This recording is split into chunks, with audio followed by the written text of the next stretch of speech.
Wow, now we're doing a Taylor Swift podcast. that's funny. No, not on this one. Is that episode 6? Maybe when we invite her on the show, then She, I kid you not, she wanted to be on today, but I wasn't having it.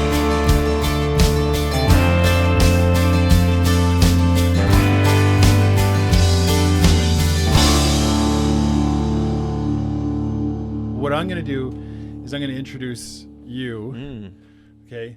And then you can introduce me, and then we'll just go from there. Yeah, sounds good. Okay. So my friend here, Dave, I have known since, it was 1999. Yeah, probably. The year Ori was born. Yeah. Yeah, because 99. we were just married. Yeah. Oh, and Y2K. I don't know Yeah. if we were goofing around with Y2K at that point. Oh, we talked about it pre Y2K. Yeah, for Okay. sure. Yeah. Yeah. 'Cause Anyway, it's like, this is a 25-year relationship coming up on. we this met September. in 1999. Yeah. That's like last millennium. That was a long time ago. The olden days. Yeah. I don't know. The story of us meeting is kind of fun. It is I a think- fun I story. think. Yeah. And we should be clear but things were like the video was in color back then. People hear stories from your past and they're Oh, yeah. back when things were all like black and white still. When people did their shopping in stores. Yeah, that's true. Yeah. We did go to stores back then. Yeah. Oh, Anyway, there's a lot we could reminisce on as far as the past goes, but I just remember two things. Number one, I remember being on the bus. oh yeah, whiplash. Yes. So we would take a bus back and forth. And Dave was seated. I can't remember where exactly he was seated, but I remember thinking, hey, that guy's in my class. And then later in one of our English classes, we sat like near one another. And I think we had our friend was in the middle of us at first. Because he was actually the one that I had conversations with. Yeah, in fact, I think you might have been sitting with him at one point. I don't know. Yeah. I was jealous. Oh. It's so funny because I'm so hard on myself. I just assume everybody sees me and goes, "Oh, that guy." No. Oh, do I get to jump in here? I Yeah, think okay, I'm going to jump anyway, in. I No, started it's with the our- opposite. There was this really cool looking guy that like got on the bus and like he was tall and he was probably wearing a cool hat. I think you were wearing a cool hat. It might have even been a checkered. I might have thought it was cool, but I'm pretty sure. I thought it was seriously, this is my impression. There's that guy who's like, he's really friendly and people really like him. I can tell. And he's in my class, my English class. Maybe I'll get to know that guy. This is why I like hanging around with you, Dave, because you make me feel good about myself. But that's the truth. Like it actually is the truth. I don't know how spiritual we get in this podcast. It goes where it goes. So anyway, please continue. Well, I literally had gotten married. I was studying English. My classes were filled with girls. Like there was maybe one or two boys in my class. Yeah. And I remember I was just married. I was like, well, I can't hang out with girls. Like I'm married now. Who am I going to hang out with? I have no friends. And I remember praying for a friend and making that a real sincere matter of prayer. And then this guy walks in on this bus who's in my English class. And he's like, well, there's another guy who studies English. He must be cool. And look at him. He looks cool. And everybody likes him. Like he gets on the bus and everybody just kind of lights up and he's friendly. And like, maybe I'll get to know that guy. Maybe I'll talk to him. I'm so glad you think that everybody lights up when I come into a room. Yeah. I've a lot of... Well, a bus anyway. Sure. Yeah. A lot of my self-conscious stuff is all about that, about what people think about me all the time. Yeah. Well, It's why like doing this right now is it's actually super hard for me to try and pull this off, but I'm doing it anyways. Good for you. Anyways. And something you've always been good at too. Pushing yourself and pushing me. Well, and we got a lot of stories We about got that lots. stuff. And who like, yeah, we'll get into a lot more of that stuff. As far as like Anyway, I wanted to let me just backtrack a bit. Yeah. I wanted to introduce Dave, who I don't know of anyone. I can't think of anyone in my life who has taken more steps in their life to change and adjust and be the best version of yourself on a daily basis. I don't know anyone Wow. I can think of. I mean, I know lots of people who go through that. And obviously we all change over time, but you're the one that comes to mind every time I think of like, who's somebody who practices what they preach? It's Dave. Well, wow. That's very nice to hear. Yeah. Because, I struggle with that. Like I do. So this is what we're saying here is this is our therapy session. Why, this is why we're friends. Forever friends. The focus of whatever this particular episode is going to be, honestly, don't know yet. Well, first of all, people need to know this. I taught for 19 years, and in 2022, I actually quit teaching, like entirely. Not like subbing and, hanging out in the background. Only recently have I tried to push myself to not to get back in the classroom, but to get back into education. And this is one of the examples. My context for making this podcast is I feel like I've got stuff to say about education, about my belief system around learning and how we learn.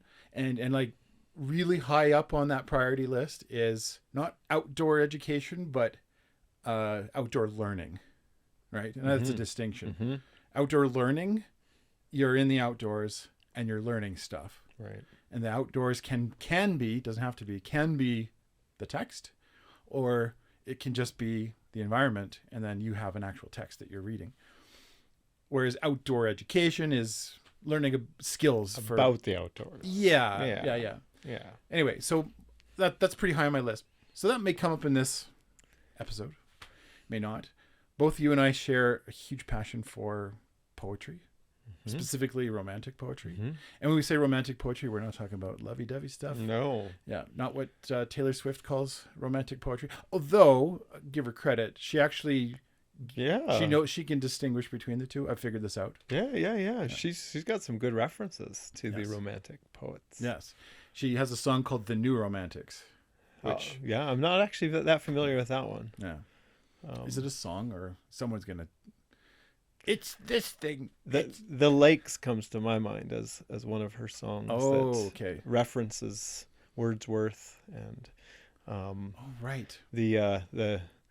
I forget the place. One of those places. Oh, okay. I was not paying close enough attention because it's a bonus track. Okay. You might not have heard it. Might not have heard it yet. Yeah. Side note, I do this whole YouTube channel with my friend. It's a reaction channel, reaction and review. And Taylor Swift has been one that people have been giving us quite a bit of. Oh, there you go. Oh, fair enough. Yeah. You can't escape her right now. Yeah. And I've learned to actually, I didn't think I'd like her. I thought I would kind of be like. She's pretty fascinating. Oh, yeah. Yes. She's quite interesting. Very, very. The fact that you got me on a mic right now is impressive, and I'm pretty much being myself. So that's hard. Oh. Right? Is this hard for you to do? Well, like this kind of thing, yes. Am I getting better at it? Yes. Mm-hmm. And again, you have a way of making me better at stuff. But I have had a mic in front of me a lot lately. So I'm getting more used to it. Oh, okay. You just got to forget it's there, right? Like, like I'm looking at you, not the equipment in the room. Yeah, we're not looking at the cameras. Yeah. And as soon as when I can zero in on you, everything else just fades away, and that helps. Yeah. I'm not sure what I'm going to do with all this great feelings, but hopefully I turn it into editing power later. Yeah. You'll spend weeks editing it. We gotta leave this one in there. I don't know. There is a couple of stories that I'd love to start between us that are. Did we finish introducing each other? Oh, not really. Did you? I should go a little bit further here with Dave. So Dave has quite an interesting story about his journey with education, and I'll just give it the summed version. Teacher for a little while, got into counseling, then got your. Did you get your master's in psychology? It's a master's in education in Okay. psychology. In psychology? In counseling psychology. In counseling Yeah. psychology, and works currently as a counselor, or what is your title? Yeah, learning support. Learning support. Learning support, which is, I like to describe it as where counseling really meets academics, and so like I help students who are struggling, Yeah. and so lots of real world sort of counseling scenarios where Yeah. oh, this test is making you panic right now. Well, let's challenge your thoughts about that. Let's challenge or notice how we're feeling about that, and just learn some coping skills. Yeah. Like imagine if every school had someone like you in it to coach people through. Oh, I don't know. I hear well, this is another pump your head up stuff. I hear more good things about you. I was showing a video to some kids I know, and they saw you in that video because we'll get into that why in a bit. And they're like, Dave, it's Dave. Oh, wow. And I'm like, how do you know Dave? Dave's the best. Like, You don't even know these things. I don't Yeah. know these things.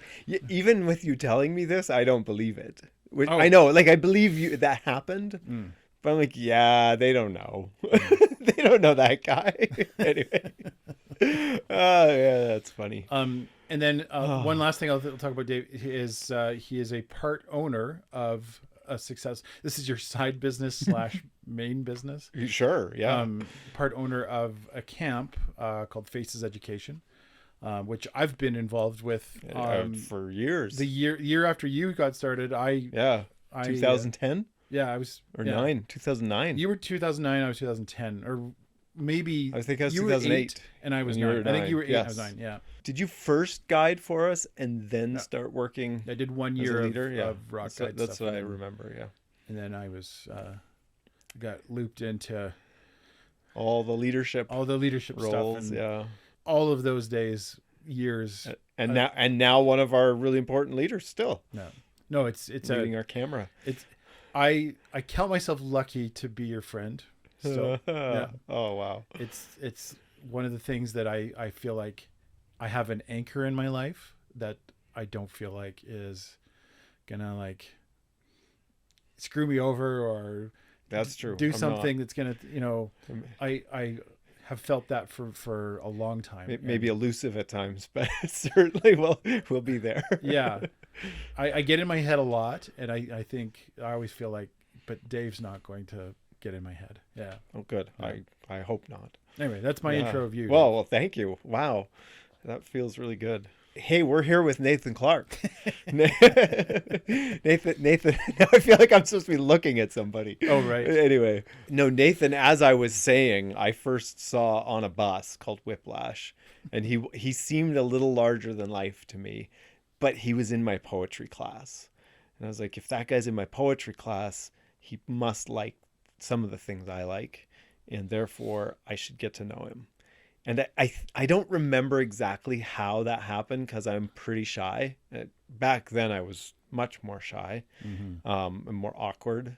But I think I probably overheard you talking about Kelowna to some people. Okay. And I just married a girl from Kelowna. And so I had an in. I was like, Kelowna. And so I think our very first conversation maybe even was about my wife. Yeah. And I was Marla. like, oh, I know Marla. Yeah, and then you turned out that you had hung out with Marla. And so that was really cool. We just had this instant common connection, I guess. And then, poetry class. I don't know. You probably invited me to come sit with you guys. Maybe. Yeah. 'Cause I remember sitting alone for quite a few classes. Okay. And then, but yeah, you were in that class sitting with somebody.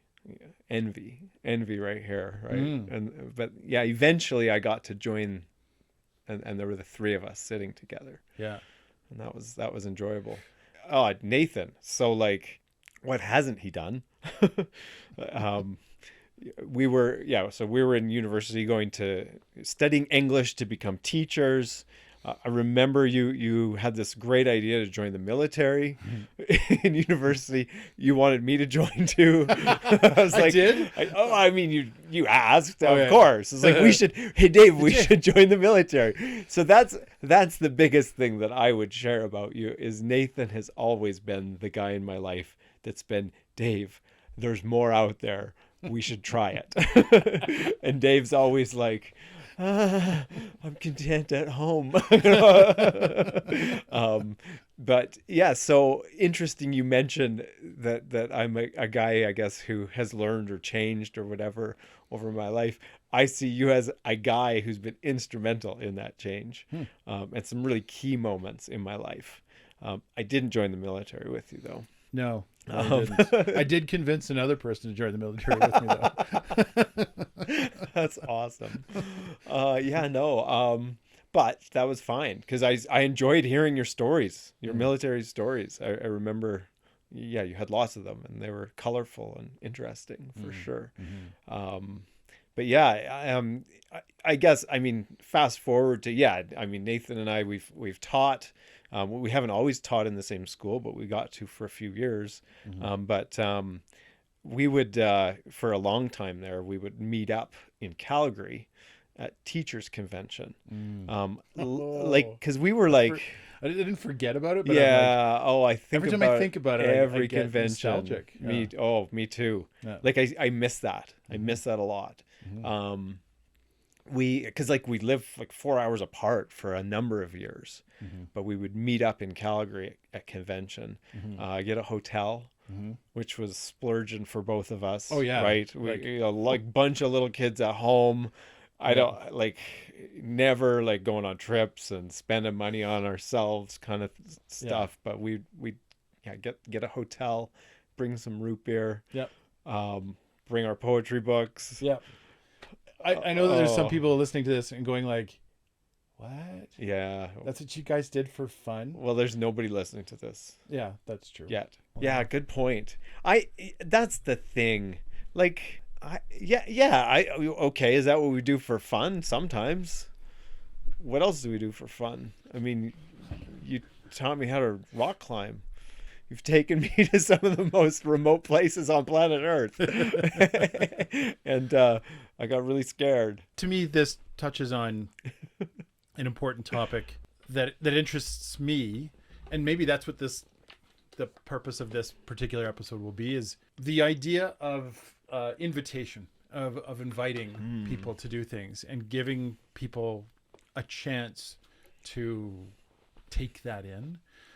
It's a really important part of learning, in my mind, of a good educator, of somebody who teaches with that in mind. The idea of there's a thing that you probably won't like, or you might not like, and as educators, our role, I've often seen our role as this, as we have to try and like, it's not lipstick on a pig. I get that. Like, you know that reference? I don't, but I like it. Put lipstick on a pig. It's like something that's awful, and you make it look. Yeah, you still like don't want to kiss it. Yeah, but it's still a pig, yeah. right? You're not going to make out with a pig. There's sometimes educators get into that mode where they're trying to like make something that they actually don't really like that much either, make it look good, and then kids like it, and then, or not that they like it, but it's palatable now. And so you get them through hard things. That not all educators love writing essays themselves? Yes. But we'll do it anyway, and we'll do lots of it. Yes. Anyway, we could get into a real rabbit hole with this. I feel like, you know what this podcast is? What? This is now I see all the future episode content. It is. Oh, yeah. Like 100%. Because there's just like these little...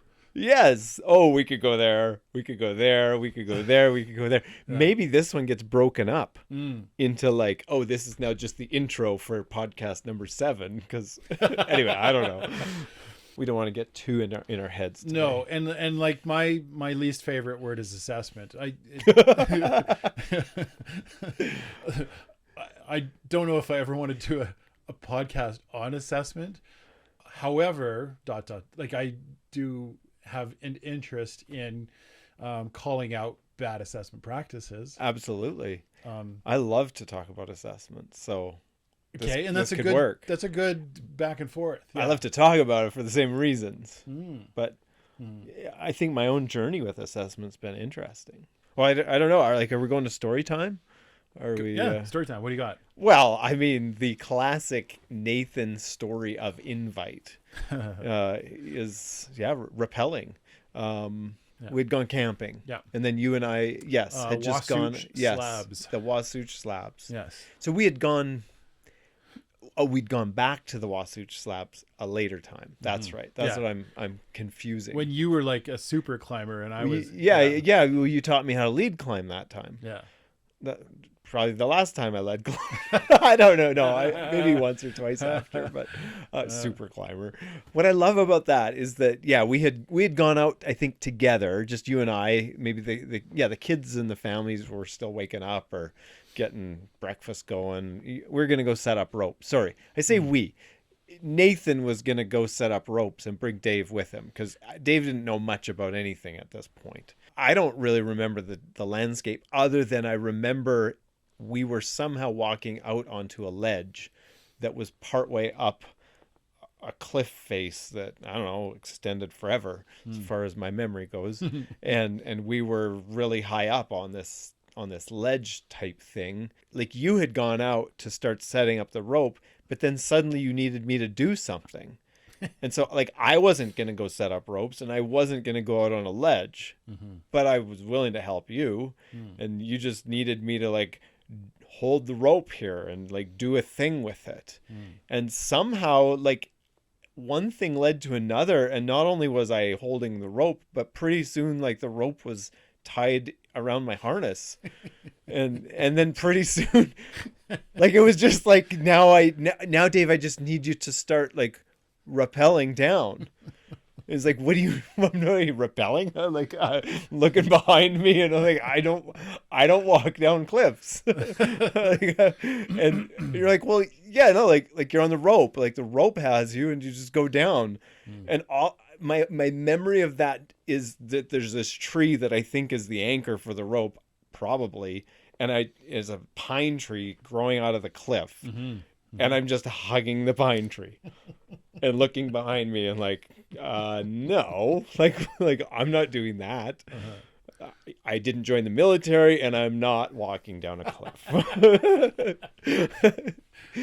and I remember your favorite question. I've heard you do this hundreds of times with other people. And it's like, well, like, part of you probably wanted to rappel. It's true. And I'm like, no. Why'd you put the harness on then? That's exactly what you said. Why'd you put the harness? Because you told me to. I was just helping you. and anyway, I still don't know if I agree with that.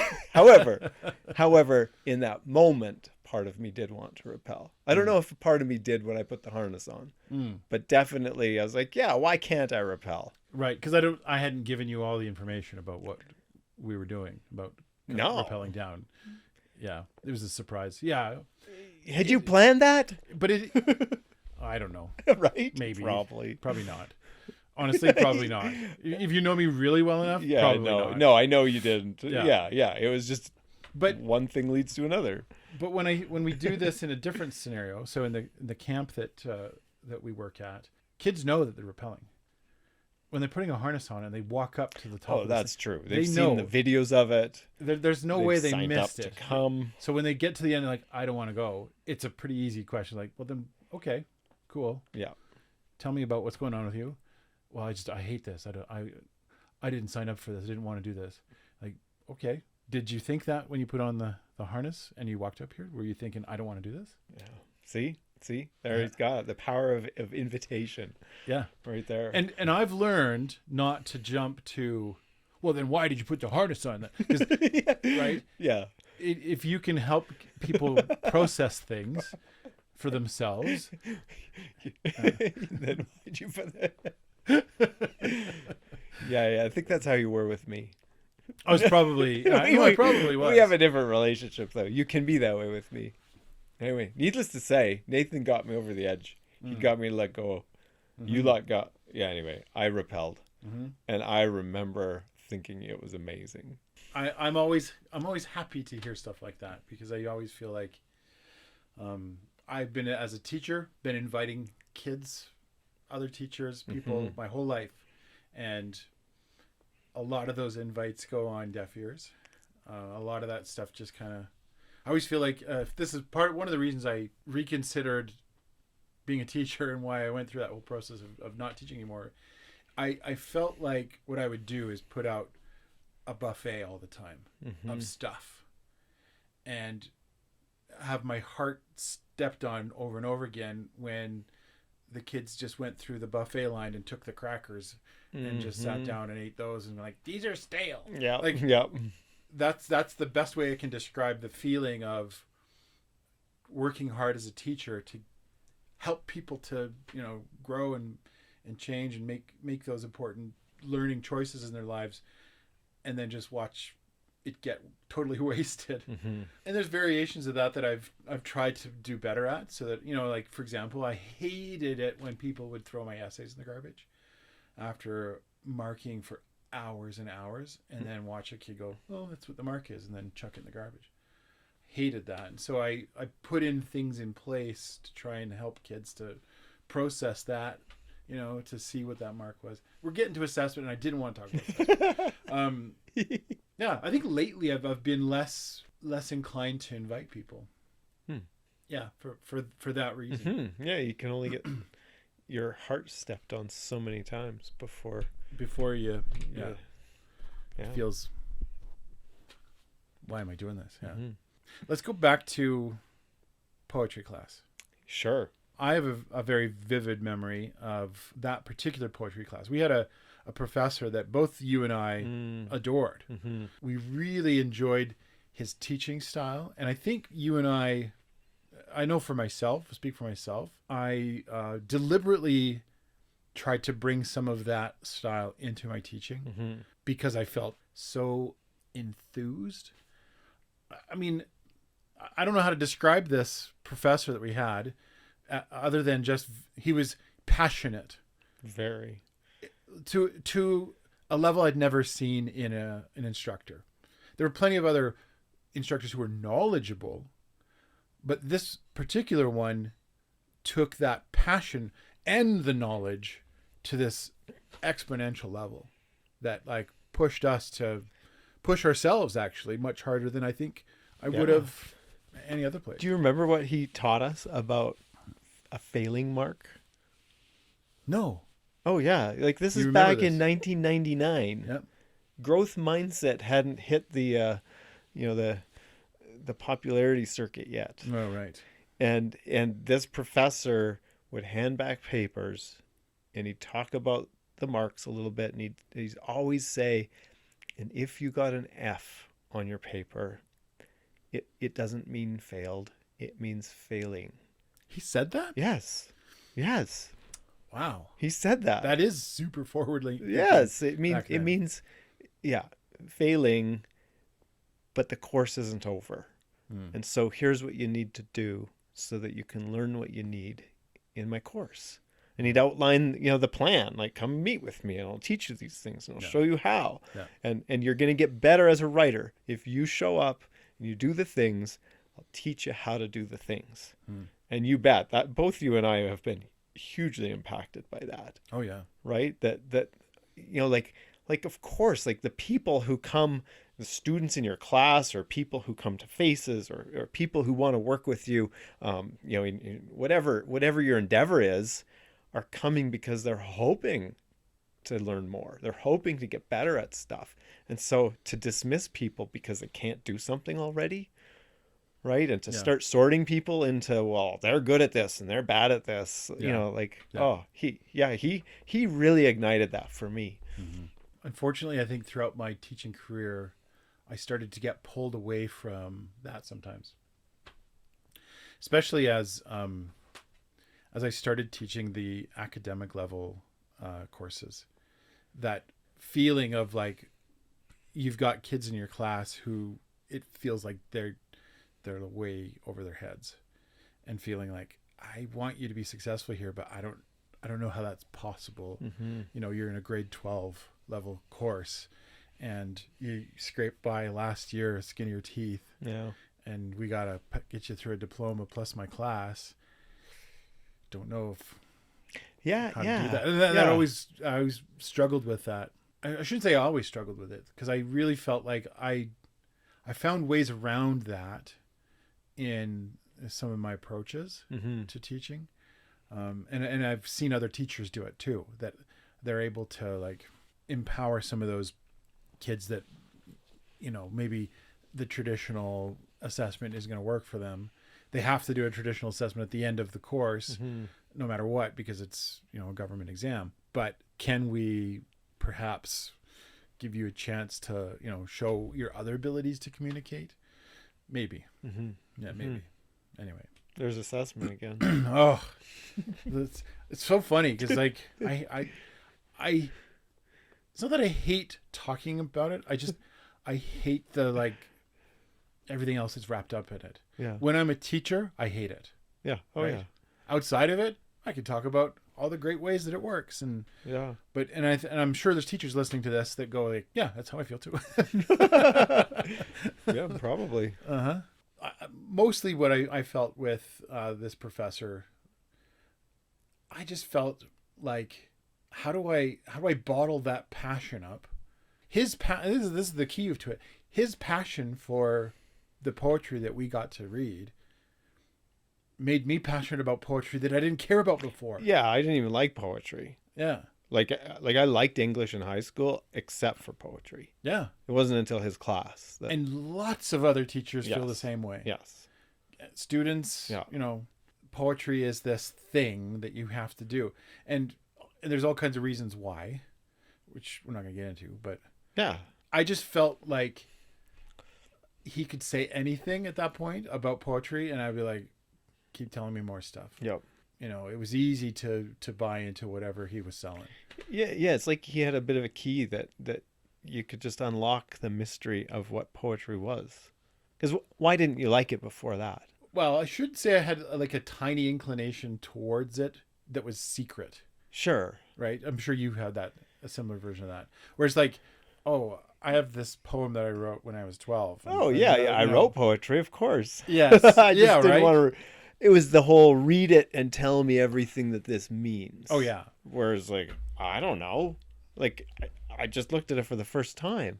Yeah. I really don't know what. And well, notice these similes and these metaphors. It's like I didn't catch that metaphor. I don't know yet. Yeah. Right. So it was almost like poetry had been used as a way of As a like, weapon. showing. Yeah. Right. Like you don't know things. You are dumb. Yeah. Yeah. Look what I know about this poem, Yes. and how come you can't see it? Totally. It's lost. A lot of poetry appreciation is more or less lost. You know, I don't know how often people spend time going back and revisiting old poetry anymore. Yes. I think it's often, if they do it, it's, oh, here's a fun poem. Yeah. Here's an easy poem.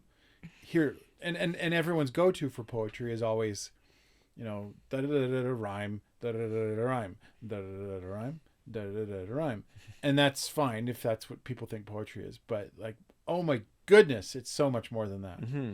It just has so much more potential to reveal truth about yourself, about the bigger world. My big passion in poetry right now is anything to do with nature, because there's very little poetry that I think actually captures what I feel about nature. And then the few poems that do that just like cut me to the core. And so it's almost like a thing I can go to and revisit that feeling of like, oh yeah, that's what I believe about nature, or that's what I believe about this thing. I can see it in a different way sometimes. You read the same poem. Yeah. I wanted to bring that idea out that you just touched on it. Okay. And I thought of it even a few minutes ago, and you really did a good job, I think, of introducing it. That like poetry is an art form. And I think that's what we're talking about, right? We're not talking about just poetry as a a little catchy jingle. We're talking about poetry as art. And when I think of art, like what does art do? Well, art does a couple things. One thing, it calls forth something in you, right? Like it invites you. Actually, yeah, back to that idea of invite. Art invites, but also it actually transports. It takes you somewhere, and it actually like I don't think I'll describe it well, but it can actually put you into another place, or another existence, or another realm, or I don't know what the word is, but like a version of you enters that art, and then can explore in that world, where the art itself has made up the rules of that world, and you get to explore inside that world, and because it's not what we think of as reality, there's just something in there that is really connecting, and revealing, right? Such that, art isn't designed to teach us things, but we come to a deep understanding of things when we engage in art, whether we're creating it or participating in it as a not consumer, but somebody enjoying art. Yeah. And so yeah, that ability to transport or to create a place or another time, and actually like it's almost, well, I don't know. I don't know the difference between what's reality as far as this, and reality if I dig into a poem and like it totally occupies my thought and my feeling for a little while. Right? Is that not as real as us sitting here in this room? I think so. Yeah, you just reminded me of, and this is going to sound like a flex when I say it, because I'm going to use my Latin knowledge here, Dave. You ready? Yeah. Remember et dulce et utile? No. Oh, sure you do. Of No, course you do. No, I don't. That was to delight and instruct. So vaguely. The neoclassical period had a very prestigious, hoity-toity kind of a feel to it. When you read that poetry, it's quite highfalutin. It's really abstract and all about concepts. Yeah, it doesn't focus on real things. It often just focuses on the way one should behave, seeking to elevate things. Yes, there's really it's not that bad, actually. I give it a hard time all the time, but it's you read one or two of them and you've read all of them. There's no bias here. Yeah, well, that's how honestly, when I read some of that stuff, I'm kind of like, it's beautiful, but it's also like, where's the art? Like I struggle to find and resonate with it on an artistic level. Exactly. Yeah. It doesn't actually it was more focused on structures. Yes, and that was the phrase that came from that, was to delight and to instruct. So its purpose was it needed to delight the senses and then instruct you with some little teaching thing. It was sort of a flex. It was like, look at how flowery or complex I can make my language and still teach you an important lesson. And that's when I read it, as soon as I feel there's this imposed lesson on me, I'm done, right? Because it feels a little bit like you're being told how to think about it. And I've found that it's the same with poetry. When I read even a contemporary poet, someone who's written something recently, as soon as you start to get that sense like, oh, you're trying to you want me to believe what you believe about this explicitly. Like, it's fine to imply it and keep it hidden so that the reader finds their own meaning. But as soon as you should believe this thing about what I believe, it starts to feel like I tend to, this is just me personally, I start feeling like, somebody else will get something out of that, but I don't get anything out of it. Yep. And that's partly why I was drawn to the Romantics. I felt like they would paint a picture with words, and then you got to kind of figure out what you feel from that picture. You didn't have to feel anything. You could pick it apart and find your own connection to it. And so that's where I was like, oh, that's what poetry does. That's what art can do. Mm-hmm. It can be this medium for helping people make connections to things in their own life. Mm-hmm. It's the same reason I love, and this will be me nerding out, is the Lord of the Rings, and Tolkien's philosophy on Lord of the Rings is because he's the same way in his own approach to how fantasy is supposed to be written. It's not supposed to be, here's the lesson you're supposed to learn from this. It's, I just paint the picture. Yes. I make the world. Yep. And you go into that world, and then you come out of that world going, oh, I can deal with my world a little bit better now, mm-hmm. because I've gone through the journey with these other characters. And I come out and I can deal with that now in a better way. That's my philosophy generally over art, is that that's what it should do. It should give you the tools to now be able to work on your life a little better. Mm-hmm. Yeah. Can I share an experience? Go for it. Yeah. It's a recent one. I have a son who is I would call him a musician. Mm-hmm. He's written enough songs and recorded and produced his own album. And he's away now in Australia. I haven't seen him it's been about 10 months. Won't see him really for another year or so, year and a bit. But one thing that he told me when he was making that album, he didn't tell me, but he called him, he talked about art, and he talked about himself as an artist. And, like he was 18 years old at the time. And I remember thinking like, wow, you really believe you're an artist. Like you're acting like an artist and you're doing artist things. Mm-hmm. And I remember watching him be an artist and thinking, oh, I've never called myself an artist. Artists are better than I am at stuff. Artists are talented at things. But he taught me, or I learned from him that, oh no, like to be an artist, really, there's a spirit to it. It's not really about your talent. Of course, you can hone your talent and get better at techniques and things. Right. But you don't have to be expert in technique to be an artist. And that stuck with me so much so that I've started to try that on. And this is I haven't shared this with many people, and I haven't really articulated it Debut much. Philosophy from Dave. Kind of. I love it. But so his birthday was at the end of January. And so a few weeks before his birthday, I was like, I'm going to write him a song. Ooh. Yeah, I can write a song. Why not? I have important thoughts and feelings that I want to convey through music, and I love music, so I'm going to write him a song. And so I sat down at the piano and started writing a song.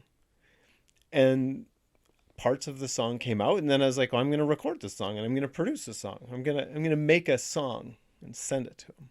Good for you, Dave. Yeah. And this was a few weeks before his birthday. And so when his birthday rolled around, I was only part way into this project. And so I just wished him happy birthday and let him know I had a little something that I was making. And he knows enough to have guessed kind of what I was working on. Okay. And his excitement propelled me. But here's the interesting thing though. For the last month, that song has consumed me in a way that I haven't felt before. I felt similar, but not the same in that, there's been nights where I've had work the next day. I get up at 6 in the morning, and there's been nights where no, I'm working until 3 a.m. Now, not because I'm addicted, because I actually have gone somewhere else, and the ideas just come, and new ideas. It's not like I was and this, and then I do this, and then I do this. No. One part of the song informs another part of the song. The words inform the instrumentation that I'm picking, in the music software that I'm using, right? And then that helps inform the melody, and then that is oh no, and then what should follow? Oh, this part should follow, and how should it sound? It should sound like this. Oh, hours even just exploring sounds, right? And different sounds, and that sound's not going to work, but that sound will work. But so really did I experience this this going to another place. But the message, the lyrics of the song that came out while I was experiencing all this was the whole idea of, even though you're there and we're here, we're actually with you there. And you're actually with us here. And not only was that the lyrics of the song, but like I actually felt that when I wrote it and when I worked on it. And there's a line in the song. It's the end of one of the verses, where I'm talking about things that remind the song follows a structure of like, I see you in these things, I hear you in these things, I miss you in these things, and I feel you in these things. And the last line of the whole song is, and I feel you in this song. And it's not just a cheesy line, like it actually is real. And I, like, every moment I spent working on this song, it was like he was with me. And so I think that's partly why I would step so late. I was like, I'm transported to where he's at and with him. Anyway, cutting to the... Well, I just want to point out. Yeah, sure. I can see right that there's emotion in that. Oh, yeah. That it's a real thing that it's not that it's triggering the emotion. It certainly is, but you've resonated to that level to feel emotional to it. I'm just going to put that on the side because I want to talk about that later. Sure. Sure. I finally got it to the place like 5 days ago, Sunday. Okay. Where I was like, I think I can share this. It's not perfect. Boy, I'd love to make it perfect, but it's good enough to the point where this is my gift to you. So I shared it, and it was so fun to like see his reaction, because it wasn't like we spent any time talking about like, oh, thank you, you worked really hard on, like, it wasn't that at all. Yeah. He immediately, we FaceTimed with each other. He immediately just jumped right in with, like I could tell as he listened to the song, he knew where I'd gone to write it, because he's been there too. And so we immediately just started talking about the place that we've both gone together, and how him listening to the song also takes him back to that place. Oh my goodness. Isn't that cool? Yeah. And like, I don't know where that place is. I can't describe the place, but when I put headphones in and listen to that song, like, I'm somehow like high up on this cliff overlooking an ocean, and like the song, the way that the rhythm in the song plays, it just reminds me of the surf coming in and out, and like a starry night, and we're just somehow there together. We're in this different place together. So do we get to hear this song? I don't know. I mean, you can hear it. Yes. I don't know maybe not for the podcast. Yeah, I don't know how they can hear it. We'll see. We'll see all the thousands of listeners that will listen to this podcast. Yeah. Will be clamoring to hear it. Can subscribe to my Spotify account. No, I don't have one. Anyway. No, when you mentioned the emotional side of it, that to me that's been my indicator for when I know I'm in the right, I'm resonating with whatever it is I'm making. When I feel the emotion come in, it's one of the things I love about shooting weddings. These complete strangers that they booked me to shoot a wedding off of my webpage, and I don't know them from anywhere. We completely different philosophies, religions, faiths, whatever, blah blah blah, but they hired me, so I got to do a good job for them, right? There's that side of it, but that isn't what motivates me.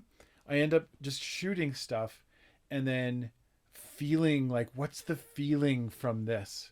What's the thing that kind of ties this all together? And then when it strikes, when it hits me with like, oh, it's this song, right? I'll find music to go with, oh, and it's this shot.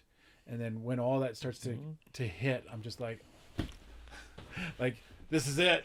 Oh, it's so beautiful. And like, I'm someone that I think, I don't know how to describe this, but it's when I discover something that's beautiful, that has real beauty to it.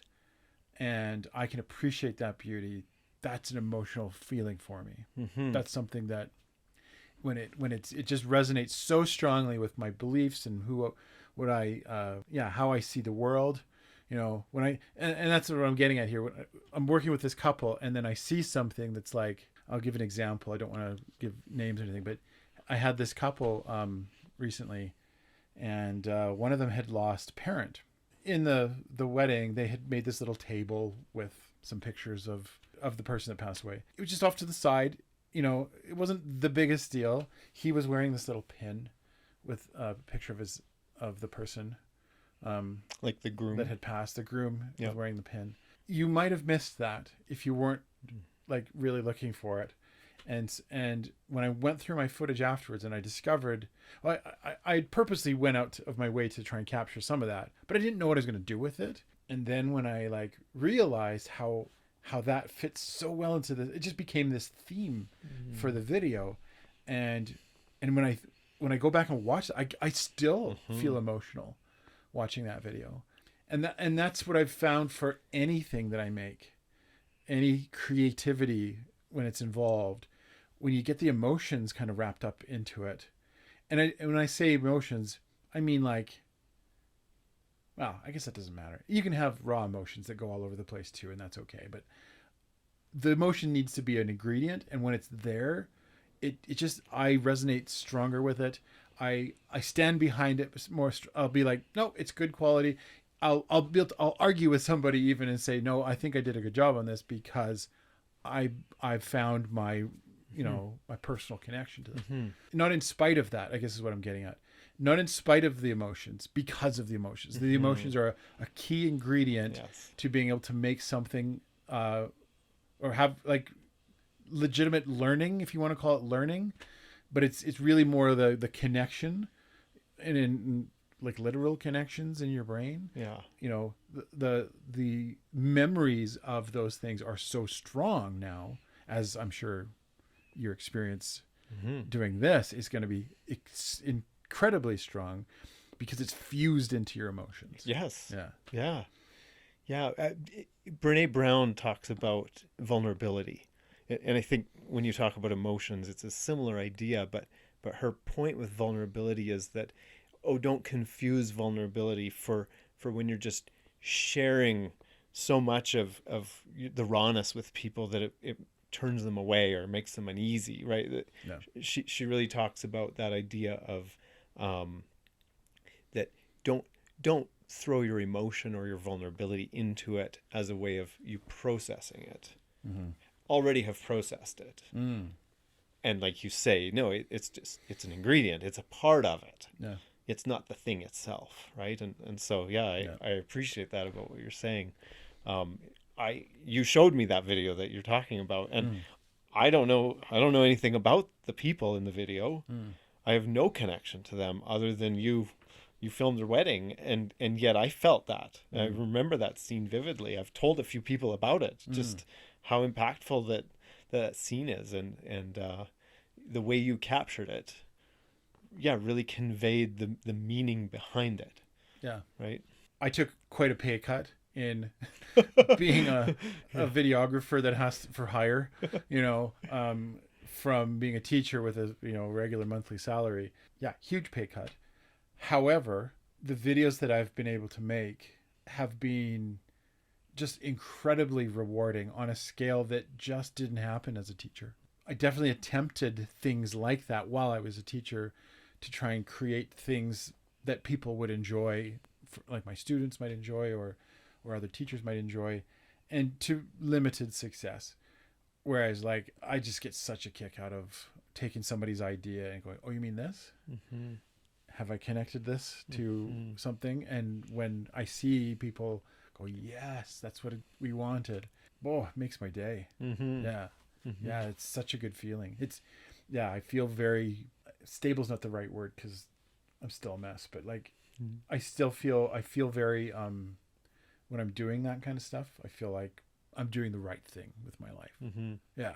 I'm curious about just circling back to the idea of art. One of the other things that I think I heard in what you were saying and what I experienced as well is this idea of, I jokingly said to my family the morning after I'd stayed up almost all night, and I knew I was tired, and yet I was really happy the next day. Like, Yeah. I was like, there's no way I feel bad about this. Mm-hmm. I just, I'm tired, whatever. But I remember I jokingly said, an artist has to suffer for their art, and the more I said that and thought about it, the more I was like, no, actually, like, yeah, I need to suffer for this because this means something to me. And there's something about it. And I brought that concept up with my son when I was talking to him about it. And he immediately responded too. And I remember he touched his chest and he's like, yeah, he said, Dad, like you can't make art without taking a part of you out. And it's like in here and you got to take it out and put it in there. Sacrifice. And that really hurts. Yeah. It's hard. Yeah. Yeah. So, yeah. Have you experienced that too? Well, yeah. Well, so this will kind of seem like it's coming out of left wing here, but it reminds me of a story that you and I share of my greatest gift. I'll always think that this was the greatest gift I've ever given in my life. And you know exactly what I'm talking about. Yeah. So here's the story real quick. I used to play a lot more music than I do now. Yeah. And I'd acquired a few different guitars. And I saw this guitar on back when eBay was really big. Do people eBay anymore? I don't even know. Yeah. You can get all sorts of things on eBay. Can you still do it? Okay. Used stuff though. I haven't bought a thing on eBay for probably 20 years. I think if you're looking for something that's used and kind of out of print or out of, they're not producing it anymore because eBay's your place. So I found this guitar on eBay, which I had actually bought for myself, when I'm honest. I can't remember how much I paid for it, but I'm notoriously bad for spending money. I'm awful at it. Anyway, I saw this thing, bought it. It arrived, and I took it out, and it's a Gibson Epiphone. Yes, is it a Gibson? Is Epiphone? I mean, Gibson owns Epiphone. Well, there's a few years when Gibson and Epiphone actually the same label was on this on. It's not labeled Gibson. It's Epiphone. It's Epiphone. Yeah. PR5. Yeah, it's a nice big hollow body acoustic electric guitar. Yep. And the sound of this guitar was just something I had never heard before. The strings and the combination of it, I immediately fell in love with this guitar. I remember thinking, like, because we were going to come up and see you guys, and I remember thinking, like, I feel bad that I spent this money on this guitar. Felt good that it was so good, but then I went, but I already have 2 guitars. Yeah. Did you have your Seagull at that point? I don't know if I did. You had Old Buzzy though. Yeah. Old Buzzy. I might have had a 12-string. Yeah. Anyway, so I played this guitar and I loved the sound of it, but there was something in me that said, do I need this? Do I actually need this? And I thought, like, every time you and I would get together, I would bring my guitars. And I just like watch you open mouthed. Well, and I'd hand you the I guitar. try. You'd kind of like, Yeah. You'd be like, I think, is this working? And I'd be like, of course, you're doing great, Dave. And I'd try to encourage you. And you're always like, oh, no, I'm no good. Oh. Anyway, and I just thought, man, if Dave had a guitar, maybe he'd play it. I didn't know. I honestly didn't know. No. So I decided to sacrifice this guitar and say, I'm going to give this to Dave. And it was a hard choice because I just loved how it sounded and everything about it. And then the story grows from there, because I would say a large part, I can't, there's no way you can give that much credit to just that guitar, but a large part of your musical journey. Okay. I'm going to give credit to that guitar. But it helped spark something in you that... Are you kidding? I'm jumping in. Okay. I knew the sacrifice that was, both financially and just like, it's a beautiful sounding guitar. It's unique. Like it's not like you can just buy another one like this. It had done work done to it. It had a new saddle put in. right? So whoever had done the work, like, had made it a unique instrument. Yeah. And so I remember just being so touched by the gift that I committed that year to learn it. And not like anything else in my life where I was like, I'll try to learn stuff or I'll try to do this. Like, it was like, no, I'm going to play this every day for a year. Whether it's, if I only have 2 minutes, I'm going to pick it up and play every day. And if 2 minutes turns to 10 and 10 turns to 30 and 30 turns to, great, but I'm going to touch it every day. And maybe I missed 10 days that year. But in that year, I started to learn the guitar. But more than learning the guitar, like, in order to find time to play, I had to get creative. I was busy. I mean, that was right at the heart of, like, little children at home. The twins were probably just little numbers 4 and 5 had just come along. Wow. And so most of my guitar learning happened at their bedsides as I was tucking them in at night. Instead of maybe reading for a long time, we would have some music while they were drifting off to sleep. So I learned to play guitar literally at their bedsides. I mean, that turned into me writing music at their bedside. I mean, some of the first songs I really wrote for guitar were lullabies, singing them to bed at night. And some of the songs were just silly made up things, but other ones were really serious songs that I worked on over months. Worked on 5 minutes here and 5 minutes there, right? Now all my sons play guitar. Every one of them. One of them recorded an album with guitar. Yeah. But all of them play extensively and enjoy it. That came from that. Like, it had to. Yeah. So, and that guitar hangs in our living room to this day. When I gave the guitar, I remember just thinking, I can't hold on to this in any way of like, oh, here you go, Dave. I couldn't. I remember feeling like, no, I'm doing this intentionally as a sacrifice and giving it 100%, no strings attached. 6. Oh, that's a good one. That's a good one. Anyway. And it ended up being such a like positive gift that it's helped me to really see that more when I can step away from things and go, do I really need this thing? Can I give this up and sacrifice this? I always feel like I could have done a better job. When I hear you and talking about your kids thing, and I was like, oh yeah, I was great doing lullabies for my kids on guitar. It's